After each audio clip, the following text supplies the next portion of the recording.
Previously on Funny Science Fiction. So I get off the plane and I'm like smelling. I'm like, oh my God, it smells like grass and not the kind you know.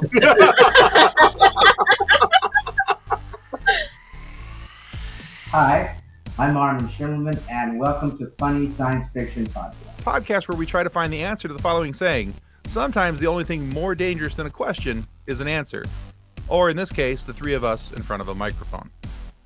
So our guest today is an accomplished actor, he's a voice actor, he's an activist, and an author. You've heard his voice in many animated series and video games. You've seen him on the television screen in Star Trek, both Next Generation and Deep Space Nine, amongst the many other shows. We're very honored today to have Armin Shimerman with us. Welcome, Armin. Glad to have you.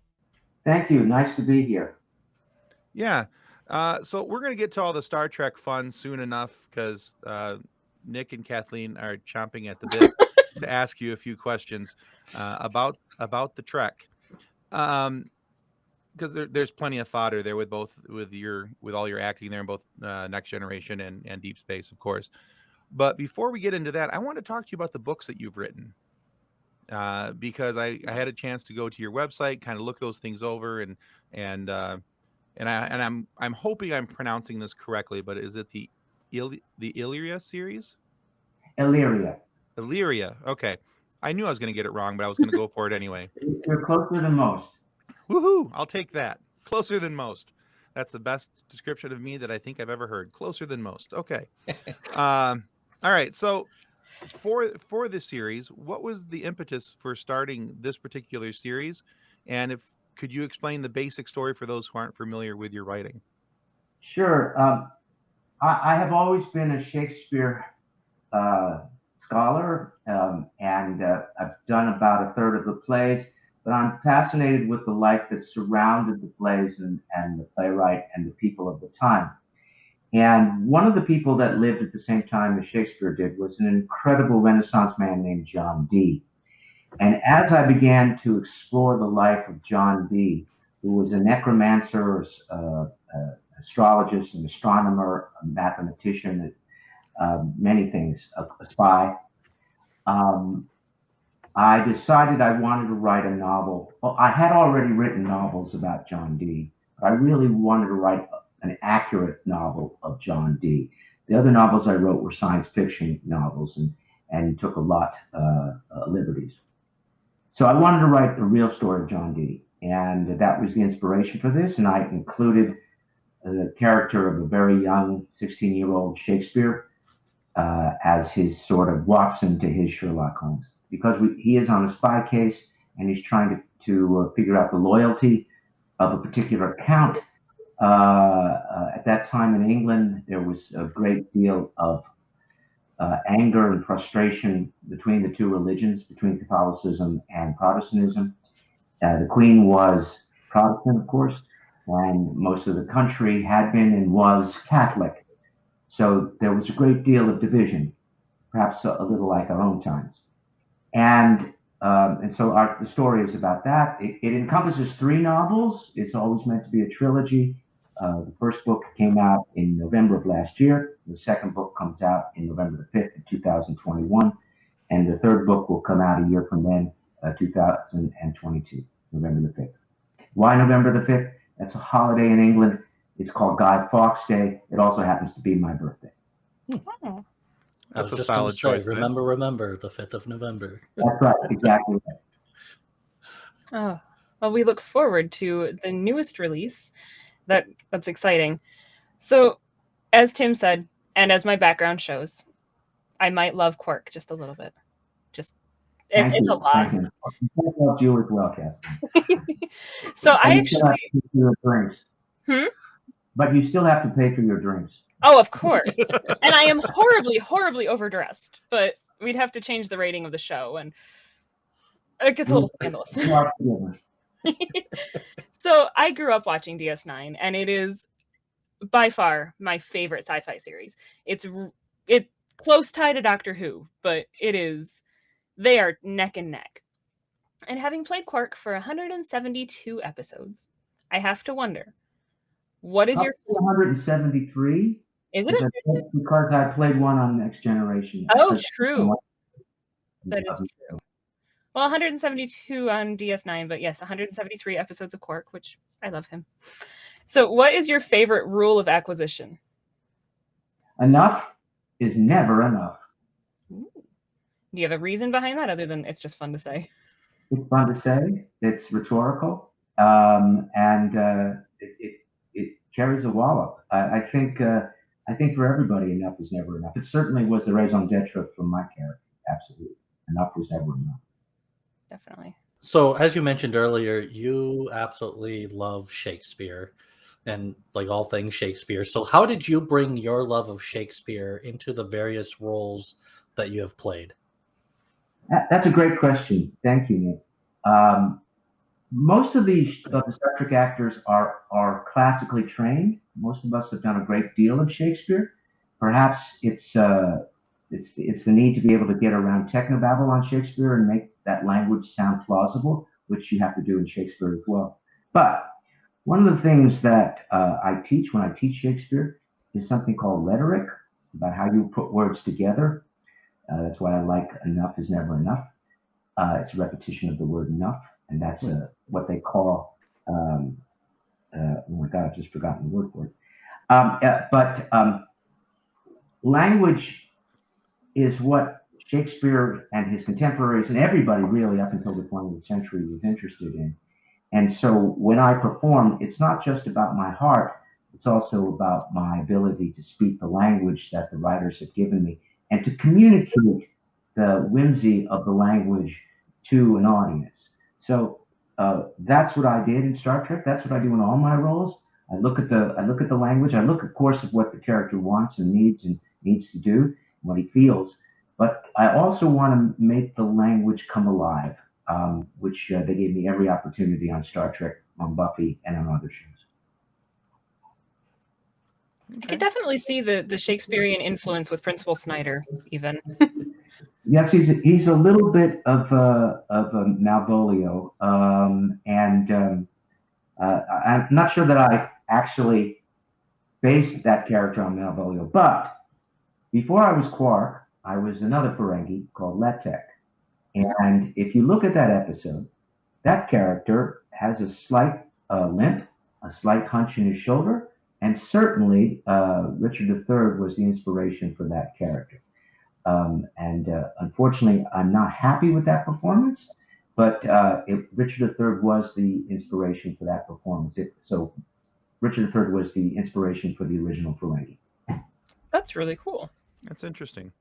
Now, that's the Ferengi that you played on the Next Generation, correct? That's right. Okay. Right. Well, that's actually a really nice lead into my next question for you then, because I had seen an article on a website called fansided.com, which is talking about Star Trek, and was talking about your role as the Ferengi on the Next Generation. Ferengi. Michael Dorn says Ferengi, and he's got it wrong. Ferengi. Ferengi. Okay. Tim's not a Star Trek fan. I'm not as big of a Star Trek fan, so. Michael Dorn, so it's okay. All right.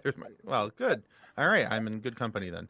Now, it said that you weren't exactly happy with the way that the character had been developed and the way that it had been played, because according to the article, your understanding was that it was the Ferengi who were going to be more like the.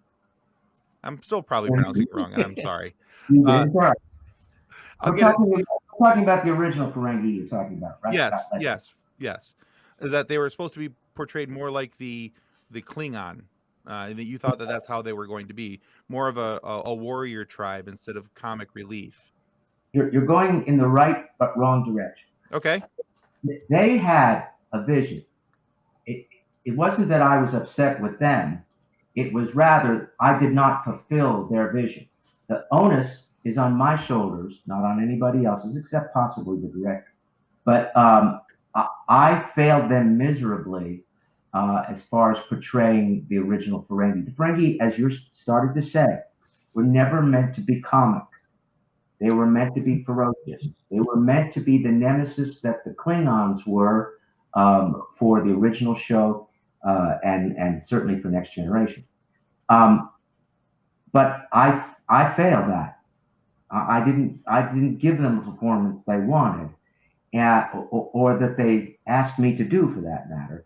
And my performance as Quark several years later was an attempt to re-indemnify the Ferengi, to make them three-dimensional characters, which I had woefully not done in my first performance on Next Generation.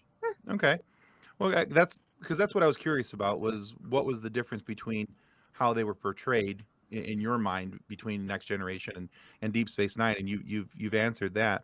But what changed in the character for you to be willing to come back and do that? Was it just that you wanted a chance to like, redo it to feel better about the character? Absolutely, Tim. It was guilt.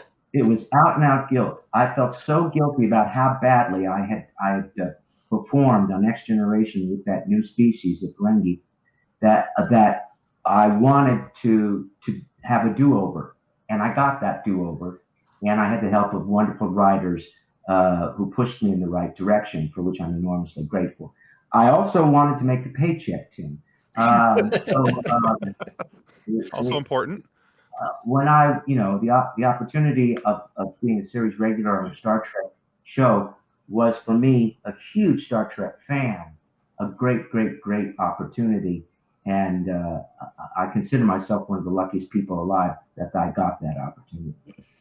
Yeah, and I think for the history of Star Trek, I think most would be happy that your guilt won out and that you came back, because I think that all the research that we did, and we'll get into this in a few minutes, but the size of our group and as Trek heavy as they are, they absolutely love your character, and your character is from everything that I can see and everything that I have read, is a universally loved and respected character. So I'm very glad that you came back and that you gave it another attempt. Well, thank you. As much as I wanted to do it, there was a half hour when I wasn't sure. And I had the opportunity to visit an old friend of mine long before Star Trek, a man named Jonathan Frakes. For you, Tim, he was Riker on yes. Next Generation. The man who cannot sit in a chair normally. Yes, I understand. My first childhood crush. And I spoke to Jonathan for about a half hour, and with my qualms about having to do this, because wearing the makeup is burdensome. And he very much convinced me into doing it. I think the closer was at the end of our conversation. This rugged Englishman came into the trailer, Patrick Stewart, and heard a little bit of our conversation, and he turned to me, and he didn't know me very well, but he said, "Armin, you have to do it." So that was it. Yeah, I think if Patrick Stewart walked anywhere where I was at and I was contemplating to do or not to do, and he said do, I think I would take that advice. Yeah, I did. So we blame it all on Patrick. On Jonathan, but certainly on Patrick. But it was an easy choice. I was just daunted by the idea of wearing that prosthetic makeup for as long as I had to wear it. But my dear wife, a very smart lady, a couple of years into the show, when I was complaining about the makeup, she wisely said to me, "Armin," and remember that I was a huge Star Trek fan. She said, "If you want to be a knight, you have to wear the armor." So I wore the armor and shut up about how difficult it was. I can see, though, in the way that you portrayed Quark, that the redemption is there. No, we're supposed to be a feared race, and Quark kind of has that chip on his shoulder of no, take me seriously.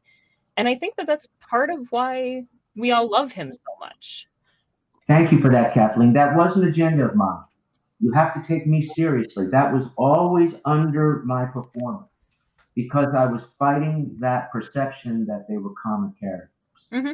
And the writers have recently told me, many years after we finished shooting, that if they had something weirdly, bizarrely, wonderfully comic, they wouldn't give it to me, because I would put a serious slant to it. Mm-hmm. But they would give it to Max, to Rom, and so Rom would be the butt of many jokes, because they knew that he would give his all, and he did it brilliantly, to be that sort of comic character that leans itself more towards the original Ferengi. I was always trying to make the Ferengi more serious, and in a comical way, of course. Right. But that was always my agenda. In that sort of underdog, even though you try, it's never really going to work. Right. Yeah. And Brom's back there too. Right. I mean, the purpose of my character was to be comic relief. That was why they wrote the character. So they couldn't give that up. Neither could I. Right. But if there was any opportunity, the slightest opportunity, to make this a meaningful moment, a three-dimensional moment, then I would grab for it. And if the director asked me to do it a different way, I would. And then they would have the option of using one or the other in post.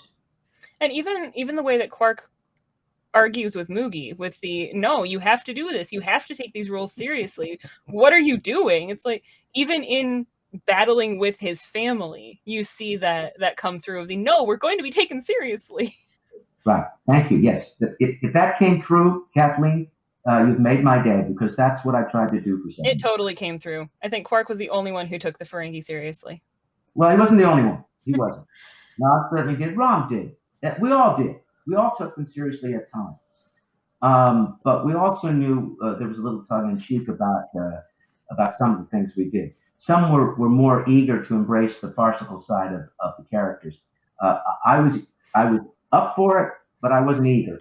But I did my best, and I always knew that I was a comical character on the show, and therefore it behooved me to be funny. So I tried to walk a thin line between the two. You did it wonderfully. And I think that there's an opportunity to be funny even when being serious. That's right.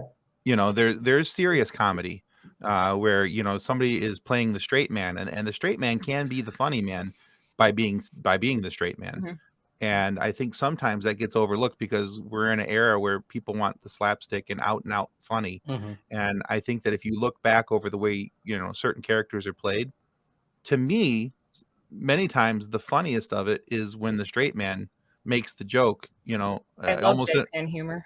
Yeah, it's almost in a you know, an unseen way. It's not underhanded, but it's the lower hand where it's not seen as easily. I couldn't agree more, Tim. Couldn't agree more. Thank you for that. Yeah.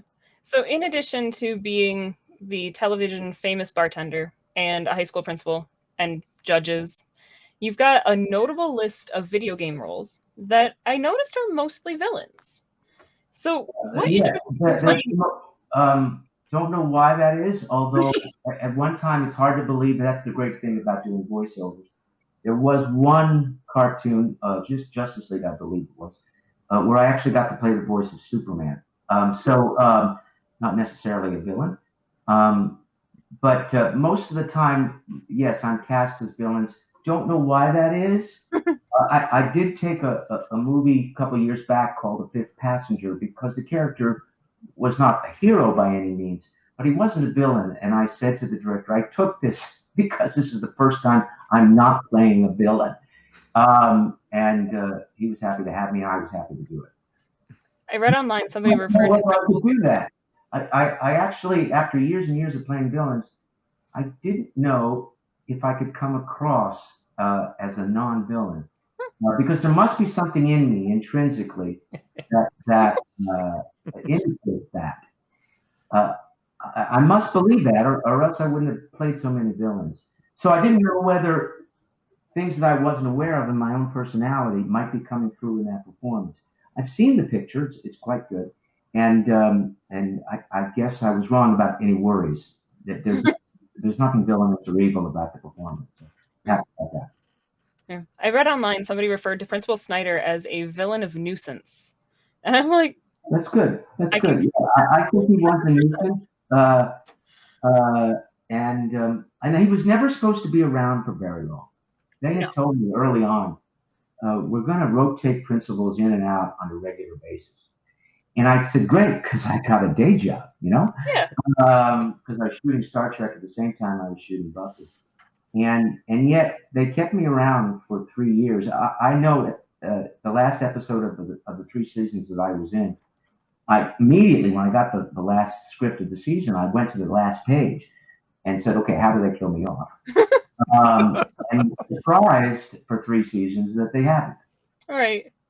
I think they were I want to believe that they were very happy with my performance and like whatever color I brought to their canvas. Definitely. Definitely. And I can't imagine a principal in a school like that actually sticking around for 3 years. Like, I would have been out of there so fast. So our Facebook group has over 160,000 members, and it's just filled with memes from the Star Trek variety, Star Wars, whatever, and they mash things together and create silliness and funny and humor. So which two characters that you have portrayed would you like to see come together to either work together or to become nemesis? Well, that's a great question. What two characters would I like to see work together or become nemesis? Um, well, I want to not give this answer, but I'll start with this answer. I've often thought um, Snyder and Quark were diametrically opposed, so they would be nemesis. Um, Quark was a people person, he said so often. He liked being with people, he liked talking, he liked being around people. Snyder hated people and would have been perfectly happy to be locked up in a cave by himself, I think. But that isn't necessarily my answer. I I'm trying to think. You know, I would love to see in one of the games I played. I had the great privilege to play Andrew Ryan in Bioshock, and I would love to see Quark and Andrew Ryan go at each other because basically they had the same ethos. They both believed in capitalism and looking after yourself. Interesting. That's very fascinating. That would be a fun combo. But yeah, like, I know that you said that you didn't want to give it because it does kind of seem like the easy answer of Quark and Snyder. But I love that you say that Snyder would have been happy in a cave by himself when he's in a high school full of teenagers. Right. It was the wrong job for the wrong person. He really shouldn't have been around children. He should have been Unless, around people. He really hated life, and and I learned that by doing an episode on Buffy called Band Candy, when they showed several of us as teenagers, and I realized he had probably taken a lot of whacks as a teenager because he was such disliked mhm, and repugnant. So, and grew up to be that kind of adult who suffered from the fact that nobody liked him, and so in turn, he was not going to like anybody. right. I could see though if he had started his career as a nice person and the teenagers had jilted him, like that would have made sense to me. But why, as an already angry person, are you going into being an educator? Is Right. just I believe most angry adults are angry because of what they suffered as teenagers, and they start out as happy people. mhm. It's only that society twists them in a way that makes them less than perfect people. And teenagers are brutal. They can be, yes. Currently raising a couple. That's I understand. Teenagers are scary. You have just wait. You have no idea. I've got 10 more years, dude. So, as Nick alluded to, we do have a very large Facebook group. We try to involve them in our interviews as much as possible. So, a few days ago, we put out a post with a lovely picture of Quark and asked if they had a question for you or Quark, what would they ask? So, we have a couple of our member questions we'd like to throw at you here. The first one is from Valerie Lieberman, and she had this to ask. How was it for the cast in Far Beyond the Stars, filming out of costume and addressing racism in the 1950s?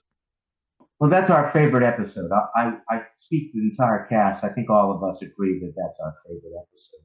Not because we were out of makeup, but because we were facing racism and asking questions about it. It is. I'm very proud of that episode. I think it's not only our best episode, but I think it's one of the best episodes on TV that you'll ever find. So even if you don't like Star Trek, even if you don't like Deep Space Nine, I recommend highly that you see Far Beyond the Stars because the issues it addresses are really quite incredible. I also like it for another reason, which is oftentimes what's happening right now, for instance, you're interviewing one of the actors in the show, but the true genius of any TV show is not the actors, not the director, but the writers. The writers who create the characters and put the words in the characters' mouths. And what I love about Far Beyond the Stars is that we were out of character. We were playing writers, and we were discussing the questions and difficulties that writers have. And I'm very fond of it for that reason as well. As far as being out of makeup, it was a pleasure for Avery not to have to put on the prosthetic makeup. I will tell you an anecdote very quickly. That was, I think, season 6 of our 7-year season.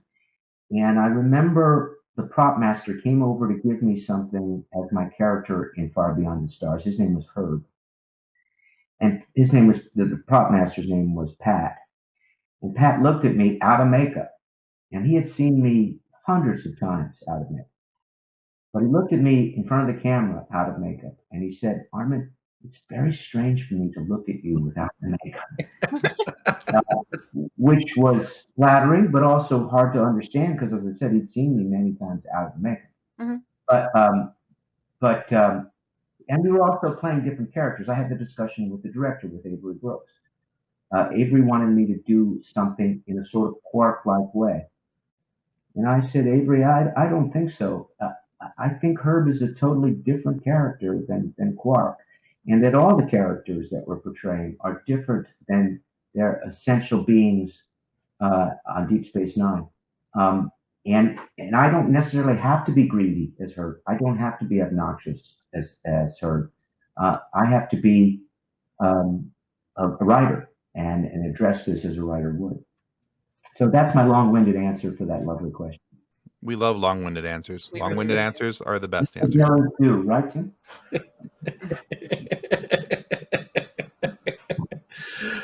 So, as a tie-on to the end of that question, because you mentioned it a couple different times, being in and out of makeup, a lot of the members wanted to know, how long did it take you in the chair to get the makeup on and off? It took 14 hours to put the makeup on and 26 hours to take it off. I only answer it that way because that is the perennial question. That I actually, when I go to convention appearances, I get in front of the microphone. I don't say hello, hi, I'm Armin Shimerman. I just go 2 hours.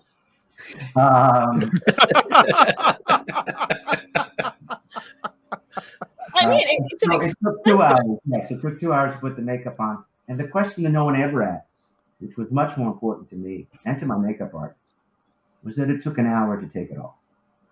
And the reason why it's more important is after a 16-hour day, when both she and I wanted to go home, we still had another hour of work to do before that.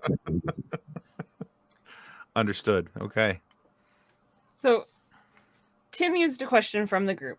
I have other sources for questions for you because, like I said, growing up, my parole officers. Not this time. No, that's my next question. Just hold tight. No, so as I mentioned, okay, go ahead. I grew up watching DS9, and my mom is also a big DS9 fan.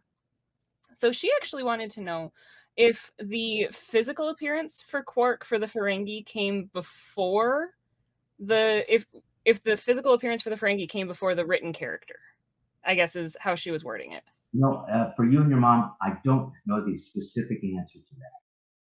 I don't know if the writing came first or if the makeup came first. I would assume, and that's all it is an assumption, that the writing came first. Was it exactly the words that I said in the episode? Probably not.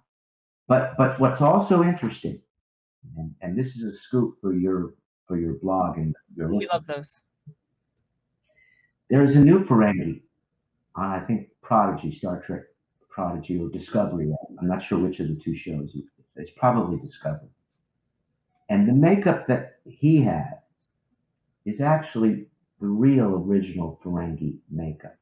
Oh. Oh, wow. Okay. And that the makeup that Rom and Quark and Brunt all had with the ledge across the top and the round ears.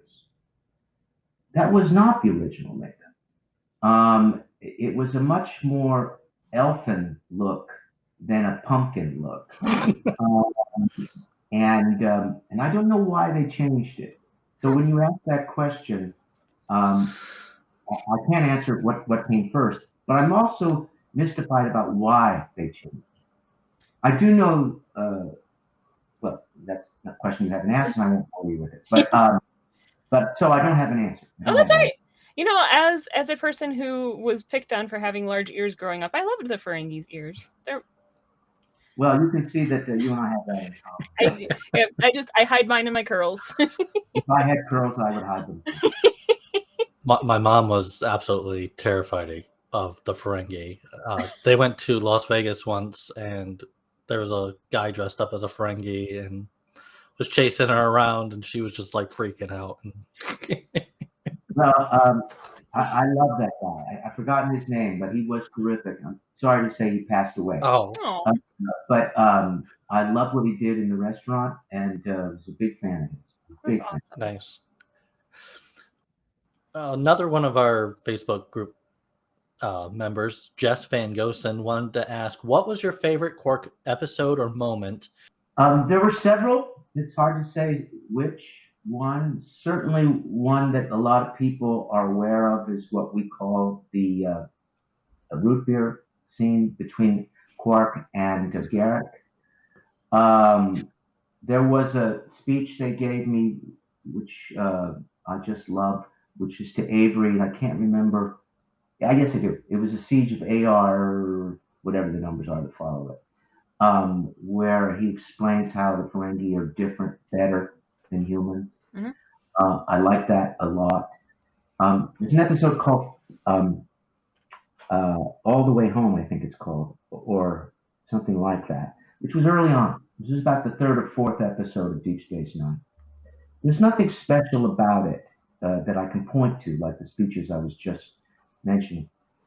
But in that episode, I had a great epiphany moment where I went, oh, now I understand this character. I understand who he is. Move Along Home. That's the name of the episode. I understand this character. It took me 4 or 5 episodes to get there, but after that, Quark was relatively easy to play because I'd had an epiphany about who he was. So that's a favorite too.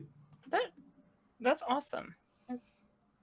So the only other question I have for my family, because I like them, I'll let them ask questions occasionally. She likes them most of the time. Before you go on, there's one more I have to mention. Go for it.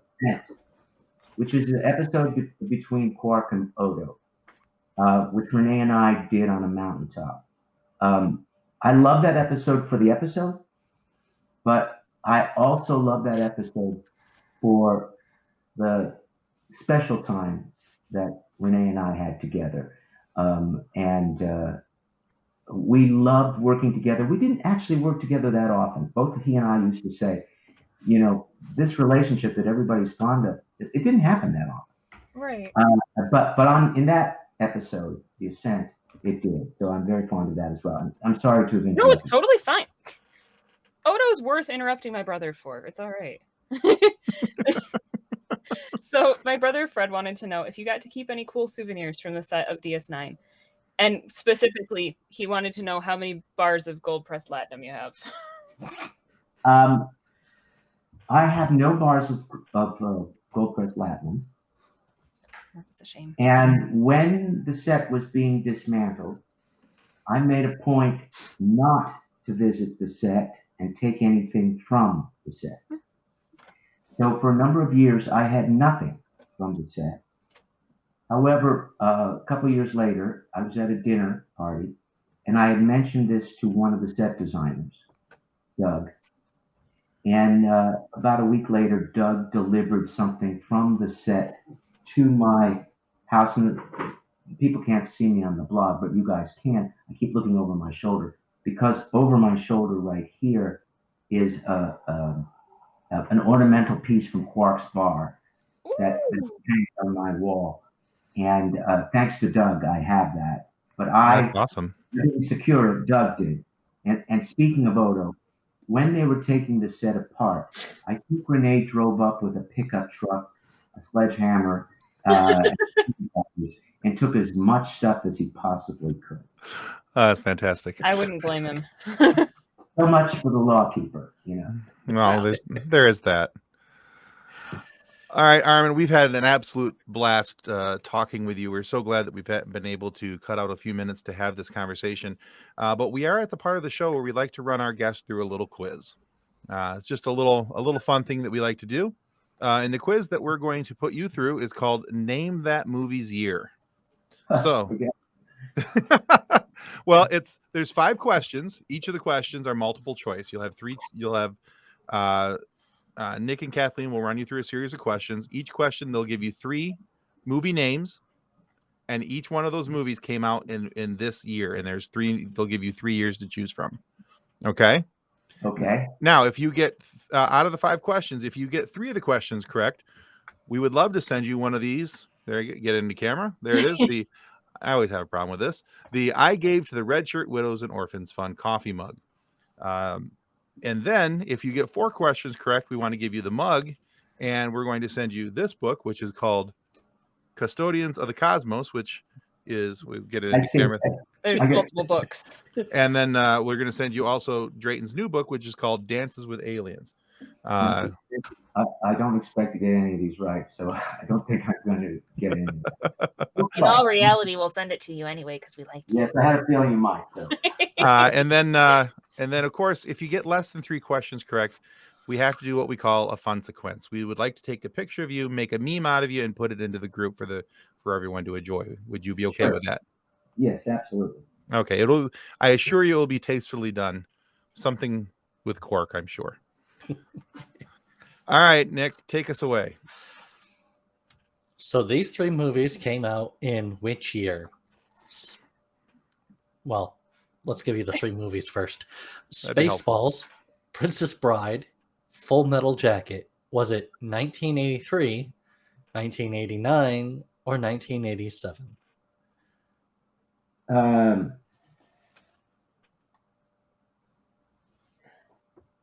I'm going to say 1989. So close. It was 87. Okay, great. Don't tell Wally that I got that wrong. All right. Question number 2. Rocky Horror Picture Show, Jaws, and Monty Python's Holy Grail.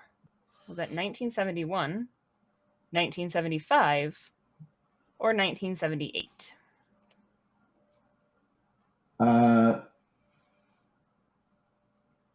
I'm going to say 1975. You are correct. Very good. 1 and 1.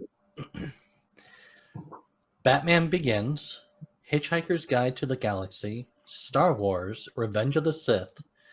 Was it 2005, 1999, or 2010? And will you repeat the titles again? Batman Begins, Hitchhiker's Guide to the Galaxy, Star Wars, Revenge of the Sith. I'm going to say 2010. It was 2005. Wow. All right. Question 4. Battleship, James Bond Skyfall, and Prometheus. Was that 2010, 2015, or 2012? Would you like a hint? Yes. It was the year the Aztec calendar ended. Thank you for that hint. I'm going to say 2012. That is correct. Hint was what did it, actually. All right, we're 2 and 2.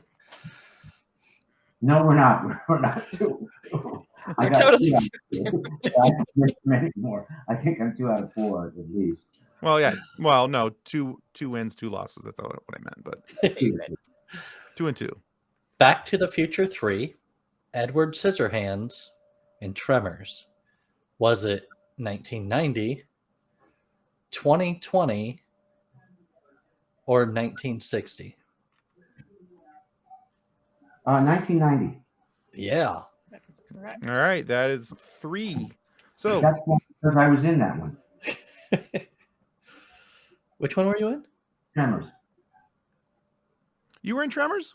Mm-hmm. I missed that one. I missed that one. Sorry, take it back. I wasn't in the movie Tremors. I was in the TV show Tremors. Gotcha. Oh, okay. I was like, I have to go back and look at that again. It was getting a little tiring scrolling through your IMDb list because it goes on forever. I don't know who to report my finger injury to. I know the finger injury of scrolling. Scroll. It is an impressive work history. I've been very lucky, and a lot of villains, right? A lot of villains, or I mean, at least I have a theory. The last time you tried your theory, you broke his internet. We won't do that again. All right. So thank you, Armin, for playing our quiz. You did get 3 out of 5. So we will send you, of course, the coffee mug I gave to the Red Shirt Widows. Thank you. Yeah. So stick around after we say our goodbyes to the audience, and we'll get your shipping information from you. Okay. Okie dokie. Well, Armin, thank you so much for being on the show today. Where can listeners go to find out more about you and what you're working on now? Oh, thank you for that. Certainly, they can go to my website, which is Armin Shimerman, www.arminshimerman.com, where you can find out more about my books. You can sprain your fingers scrolling through all the credits that I have there. You can see some of the reviews for things I've done. I'm about to, well, I'm not about to, but in about 6 months, I will start a play in Kansas City. So things like that will be featured on my website. And as things air, I can't talk about them before they air, but as soon as they've aired, I usually put it on my website so that people are aware of it. The other thing they can do is go to my Twitter account, which is, at Armin Shimerman, and join me in conversations there. Awesome. We will make sure that we link both of those into our show description so that our listeners can find them. I've misspoke. It isn't Armin Shimerman, my Twitter account. I believe it's Shimerman Armin. Okay. All right. Well, we will make sure that we have it right before we link it. Yeah, we'll double check it. So we want to remind everybody that, of course, subscribing is the single most important thing that you can do to help our show. It helps us to continue to grow. It helps us to continue to get amazing guests like Armin Shimerman here today to be able to talk about his very lengthy and outstanding career and all the things that he has done to entertain us over the years and have these funny moments for you to be able to listen to and enjoy.